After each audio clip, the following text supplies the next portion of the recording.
Good afternoon students, मेरा नाम है प्रभात रोहित और आज हम अपने नर्सिंग क्लासेस में सीखने वाले हैं सर्कुलेटरी सिस्टम। सर्कुलेटरी सिस्टम यानी कि क्या? सर्कुलेटरी सिस्टम यानी हमारा बॉडी में जो हार्ट होता है, हमारा हार्ट जो ओवरऑल बॉडी में ब्लड सप्लाई करता है, फिर वो ब्लड यूज होकर वापस हार्ट में आता है, वापस उसका ऑक्सीजनेटेड होकर वापस पूरी बॉडी में जाता है, उसको हम सर्कुलेटरी सिस्टम बोलते हैं। तो आज हम उसको पढ़ने वाले हैं सर्कुलेटरी सिस्टम। सर्कुलेशन, सब फर्स्ट ऑफ ऑल हम डेफिनेशन देखेंगे सर्कुलेशन की। सर्कुलेशन यानी pumping of blood through the entire body by the heart. बराबर है?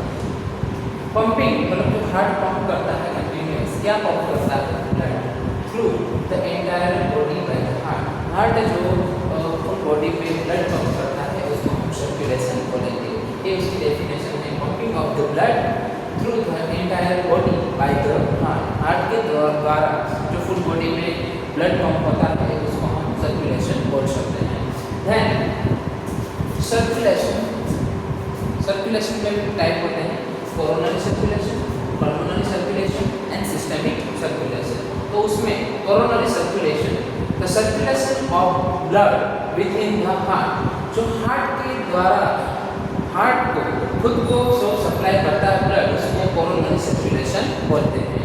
फिर pulmonary circulation, the flow of blood between the heart and lungs. ये वो सर्कुलेशन है जिसमें हार्ट के द्वारा ब्लड लंग्स में यानी कि पल्मोनरी में जाता है। देखो यहाँ पे लिखा है the flow of blood, blood का flow between the heart and lungs, lungs और हार्ट इन दोनों के बीच में जो सर्कुलेशन होता है उसको हम पल्मोनरी सर्कुलेशन बोल सकते हैं। सिस्टेमिक सर्कुलेशन, सिस्टेमिक सर्कुलेशन यानी the flow of blood between the heart and the cell of the body. Heart और cell of the body, body के जो सेल है उन दोनों के बीच में जो सर्कुलेशन होता है उसको हम सिस्टेमिक सर्कुलेशन बोल सकते हैं। इसके बाद what is the circulatory system? Circulatory system क्या है? The circulatory system carries blood and dissolved substances to and from different places in the body। जो सर्कुलेटरी सिस्टम है वो ब्लड को कैरीज करता है। कैरीज करने की एक जगह से लेके दूसरी जगह पर छोड़ना। तो सर्कुलेटरी सिस्टम में कैरीज ब्लड एक जगह से दूसरी जगह पे ब्लड लेके जाता है and dissolve substances to and for different places in the body. Body के अलग अलग प्लेसेस में जाके वो सब जो डिसॉल्व मतलब कि उसमें घुले हुए हैं, मिले हुए हैं सब्सटेंसेस, उन सबको पहुंचाने का काम करता है, उसको हम सर्कुलेटरी सिस्टम बोल सकते हैं। The heart has the job of pumping these things around the body। Heart, ये हार्ट की जॉब है क्या? पंपिंग करना और अराउंड द बॉडी, बॉडी के अराउंड ब्लड सप्लाई करना। The heart pumps blood and substances around the body in tubes called blood vessels। Heart जो blood pump करता है और जो सब्सटेंस उस बॉडी के अराउंड ट्यूब में भेजता है उसको हम ब्लड वेसल्स बोल सकते हैं। जो जिस नली से मतलब कि ट्यूब से और बॉडी में ब्लड पहुंचता है हार्ट के द्वारा, तो उसको हम ब्लड वेसल्स बोल सकते हैं। That's called blood vessels। The heart and blood vessels together make up the circulatory system। Heart और ब्लड वेसल्स मिलके सर्कुलेटरी सिस्टम बनाते हैं। हार्ट पंप करके ब्लड और बॉडी में पहुंचाता है, उसको सर्कुलेटरी सिस्टम बोल सकते हैं। उसके बाद how does this system work? ये सिस्टम कैसे वर्क करता है वो सीखेंगे हम।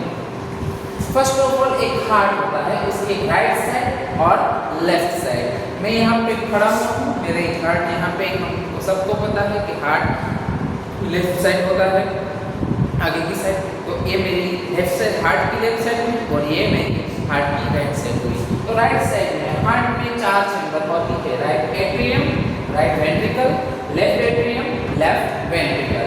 तो फर्स्ट ऑफ ऑल यहाँ पे सुपीरियर और इंफीरियर वेना कावा होता है। सुपीरियर और इंफीरियर वेना कावा के थ्रू और बॉडी में से जो ये लीवर है, डाइजेस्टिव सिस्टम है, किडनी है, लेग्स है, लोअर लेग्स, इन सब में से blood deoxygenated blood superior and inferior vena cava के थ्रू कहाँ पे आता है? राइट एट्रियम में, राइट एट्रियम में से राइट वेंट्रिकल में आता है, राइट वेंट्रिकल से वो पल्मोनरी आर्टरी के थ्रू लंग्स में जाता है। कहाँ पे जाता है? और लंग्स में जाता है। देखो यहाँ पे एरो मारा हुआ है, लंग्स में। लंग्स में जाके जहाँ पे गैस एक्सचेंज की प्रोसीजर होती है, क्या होता है? गैस एक्सचेंज होता है। वहाँ पे वो जो डीऑक्सीजनेटेड ब्लड है वो ऑक्सीजनेटेड होगा और वहाँ से पल्मोनरी वेन के थ्रू वो कहाँ पे आएगा? लेफ्ट वेंट्रिकल में आएगा, लेफ्ट वेंट्रिकल में आएगा ऑक्सीजनेटेड ब्लड। लेफ्ट वेंट्रिकल में से लेफ्ट एट्रियम में आएगा, लेफ्ट एट्रियम में से लेफ्ट वेंट्रिकल में आएगा और लेफ्ट वेंट्रिकल में से aorta के थ्रू ओरल बॉडी में जाएगा। ऊपर की साइड वो हेड और आर्म्स और लेग लंग्स में जाएगा और नीचे की side liver, digestive system, kidney, lungs वगैरह में जाएंगे। यहाँ पे aorta का यहाँ पे एरो लगाया हुआ है क्योंकि लंग्स को भी काम करने के लिए ऑक्सीजनेटेड ब्लड चाहिए। यहाँ से जो ब्लड जाता है लंग्स में वो ऑक्सीजनेटेड होने के लिए जाता है और यहाँ से aorta से जो ब्लड जाता है वो लंग्स को वर्क करने के लिए जाता है।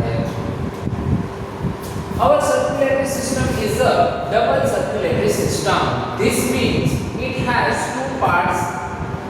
Our circulatory system दो भाग में डिवाइड हुआ है, दो भाग में बटा हुआ है। उसमें से एक है लंग्स और एक हार्ट। तो उसमें राइट और लेफ्ट। राइट साइड में क्या होता है? The right side of the system deals with the oxygenated blood. जो राइट साइड है, हार्ट की जो राइट साइड है वो किससे डील करता है? डीऑक्सीजनेटेड ब्लड को डील्स करता है। मतलब कि इस पूरी साइड कौन सा ब्लड आया है?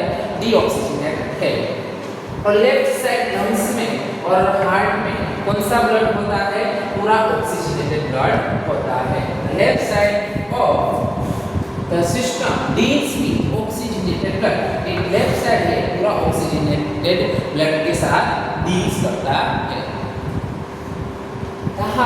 हार्ट क्या है? This is a when, it brings blood from the body except the lungs. ये वो सुपीरियर और इंफीरियर वेना कहा है। वहाँ से this is the when brings blood from the body, body से जो ब्लड आता है यहाँ पे इंफीरियर वेना का होता है, जो हमारे लोअर सेगमेंट से ब्लड लाके हार्ट में डालता है। और यहाँ वो सुपीरियर वेना का होता है जो अपर सेगमेंट से ब्लड लाके हार्ट में डालता है। यहाँ पे राइट एट्रियम होता है, राइट एट्रियम से वो नीचे राइट वेंट्रिकल होता है, उसमें ब्लड जाता है। वहाँ से पल्मोनरी आर्टरी के थ्रू वो लंग्स में जाता है। लंग्स में ऑक्सीजनेटेड होकर वापस वो पल्मोनरी वेन के थ्रू राइट एट्रियम में आता है। राइट एट्रियम में से लेफ्ट वेंट्रिकल लेफ्ट वेंट्रिकल में आता है और वहाँ से ये aorta है, aorta से और पूरी बॉडी में जाता है। यहाँ पे लिखा हुआ two atria, right atrium, left atrium, two ventricles, right ventricles, left ventricles. The heart has 4 chambers, heart की 4 चैम्बर्स हैं। Coronary arteries, the heart on blood supply. ये कोरोनरी आर्टरी है। फर्स्ट ऑफ ऑल जो यहाँ aorta में blood आता है oxygenated, वो क्या करता है? पहले तो खुद को मतलब का हार्ट अपने आप को ब्लड सप्लाई करता है, जिसको हम कोरोनरी आर्टरी बोल सकते हैं। हम इससे पहले कोरोनरी सर्कुलेशन की डेफिनेशन भी पढ़ चुके हैं।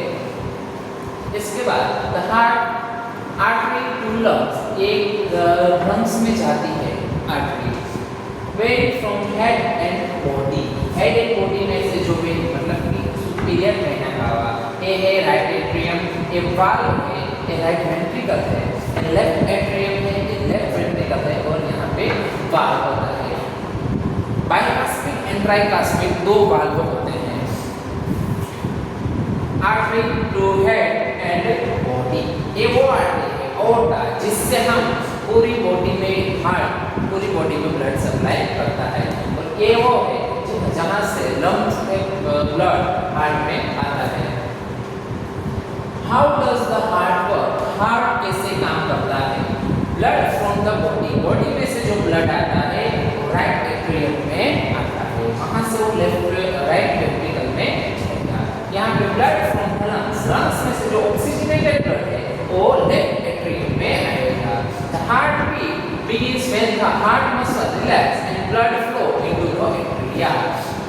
जब एट्रिया में ब्लड आता है तो heart muscle relax, blood flow into the atria. जब एट्रिया में ब्लड आता है तो हार्ट मसल्स कैसे होते हैं, रिलैक्स होते हैं।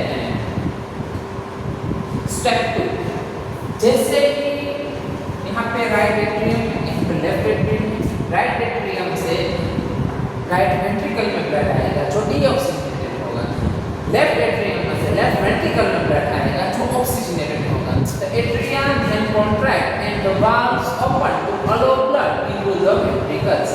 एट्रिया फूल जाएंगे तो वो प्रेशर डालेंगे वाल्व, जिससे वाल्व खुल जाएगा। वाल्व खुल गया तो सारा ब्लड यहाँ पे आ जाएगा और वापस वाल्व पैक हो जाएंगे। इस दौरान एट्रियम, दोनों एट्रियम कैसे होंगे, रिलैक्स होंगे। Step 3, the valves close to stop blood flow backward. Valve close हो जाते हैं जिससे वेंट्रिकल्स में आया हुआ ब्लड वापस एट्रियम में चला नहीं जाता। The ventricles contract for forcing the blood to leave the heart. Ventricles contract होता है जिससे वो ब्लड को मजबूर करता है, फोर्स करता है कि वो हार्ट को छोड़ दे, मतलब कि यहाँ से सर्कुलेट होके आगे चला जाए। At the same time, the atria are relaxing and once again filling with blood. At the same time, यहाँ पे प्रेशर बनता है, यहाँ पे जो वेंट्रिकल्स है वो प्रेशर बनाते हैं ब्लड को हार्ट छोड़ने के लिए। उसी टाइम यहाँ एट्रियम होते हैं वो रिलैक्स होते हैं और रेडी होते हैं दूसरे ब्लड के लिए। Blood from the heart gets around the body through blood vessel. There are 3 types of blood vessel: artery, vein and capillaries. Normally, artery में ऑक्सीजनेटेड ब्लड होता है और वेन में डीऑक्सीजनेटेड ब्लड होता है, और जो कैपिलरीज है वो सेल्स में आई हुई होती है। पर हार्ट में अलग है, हार्ट के अंदर आर्टरी में डीऑक्सीजनेटेड ब्लड होता है और वेन्स में ऑक्सीजनेटेड ब्लड होता है, जैसे कि पल्मोनरी आर्टरी जिसमें डीऑक्सीजनेटेड ब्लड होता है और पल्मोनरी वेन जिसमें ऑक्सीजनेटेड ब्लड होता है। The arteries carry blood away from the heart, वो हार्ट में से ब्लड कैरी करती है। The elastic fibres allow the artery to stretch under pressure. Artery के अंदर सबसे ज़्यादा प्रेशर होता है, इसलिए वहाँ को स्ट्रेच होती है, खींचती है, उसमें कितना भी प्रेशर आने पर वो टूटती नहीं है क्योंकि वो इलास्टिक फाइबर्स टिश्यू की बनी होती है। Thick muscle and elastic fibres, thick muscles की और इलास्टिक फाइबर्स टिश्यू की बनी होती है। The thick muscle can contract the push the blood along, और पुश करती है ब्लड को लॉन्ग रास्ते के लिए जाने के लिए। The vein carry blood toward from the heart, और हार्ट में ब्लड लाने का काम करती है। Veins have valves which act to stop the blood from going in the wrong direction. When से उसके अंदर वाल्व होते हैं जिससे कि जो ब्लड होता है वो दूसरी रॉन्ग डायरेक्शन में जाने के लिए स्टॉप करते हैं, और वाल्व क्या काम करते हैं, रॉन्ग डायरेक्शन में ब्लड को जाने से स्टॉप करते हैं। Thin muscles and elastic fibre, elastic fibre की बनी होती है बट ये थिन होती है, पतली होती है, जबकि आर्टरी होती है थिक होती है, झाड़ी होती है। Body muscles around the vein so that when they contract to move the body, they also squeeze the vein and push the blood along the vessels. Body के अराउंड वेन्स होती है जो कॉन्ट्रैक्ट होती है और ब्लड को move करते हैं, बॉडी में से ब्लड को मूव करते हैं कहाँ तरफ, हार्ट की तरफ। The capillaries link arteries with the veins, वो arteries और veins के दोनों के साथ मिली होती है। They exchange materials between the blood and the body cells, वो body cell और blood में से जो exchange material है like oxygen या other nutrients उसका काम करती है। क्या कौन करती है, capillaries।